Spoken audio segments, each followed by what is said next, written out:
Hii ni hadithi ya kusisimua. Sikiliza kisa hiki cha kusikitisha. Kinahusu kijana fulani mlemavu alivyopata mpenzi ila kwa shida. Imeandikwa na Pacha the Genius One. Jina la story ni Penzi la Kilema. Kijiji cha Kiwegu kilikuwa kimetulia, upepo wa jioni ukipuliza vumbi jepesi barabarani. Watu wengi walimfahamu kijana aitwaye Kasim Chaka, ila karibu kila mtu alimuita Pacha mmoja. Alikuwa maarufu kwa akili zake, ucheshi wake na sauti nzuri ya kuimba, lakini pia alitembea kwa msaada wa magongo. Wapo waliomcheka kwa siri, wapo waliomhurumia, lakini wachache walimheshimu. Pacha mmoja aliendesha kibanda kidogo cha kurekebisha simu na redio. Hakupenda kuomba msaada, alipenda kujitegemea. Siku moja mchana, gari la kifahari liliingia kijijini. Lilisimama karibu na nyumba ya bibi mzee aitwaye Bi Zawadi.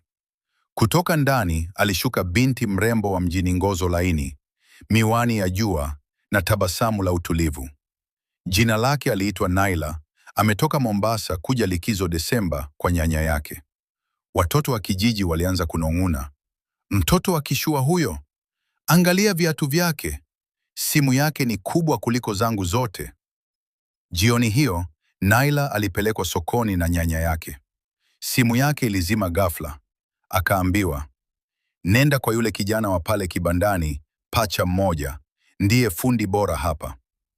Alipofika, alimkuta Pacha akitengeneza redio ya zamani. Alipoinua macho, wakatazamana kwa sekunde chache kimya. Karibu, alisema kwa sauti ya utulivu. Simu yangu imekataa kuwaka, Naila akajibu. Pacha alipokea, akaifungua kwa ustadi mkubwa. Ndani ya dakika chache ikawaka. Umeitoa wapi hii mbinu? Naila akauliza kwa mshangao. Maisha yamenifundisha, akatabasamu kidogo. Hiyo ilikuwa mara ya kwanza Naila kuona mtu anayetembea kwa magongo, lakini macho yake yaliona zaidi ya magongo.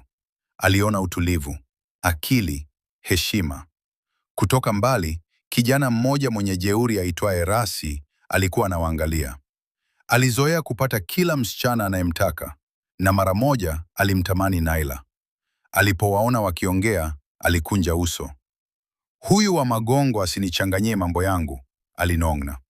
Naila aliondoka, lakini kabla hajaenda, alimwambia Pacha, kesho nitapita tena. Kuna kitu nataka uniambie kuhusu hii redio yako ya zamani. Pacha alibaki kimya.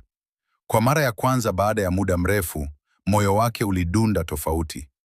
Lakini kichwani mwake kulikuwa na sauti moja tu. Wasichana kama hawa hawaangukii watu kama mimi. Na huo ndio mwisho wa episodi ya kwanza. Usikose mwendelezo wa episodi inayofuata, kwani ni moto sana. Ni Pacha the Genius One. Sapoti yako ndio mafanikio yangu. Kiswahili mkwaju ni story ya kusimulia.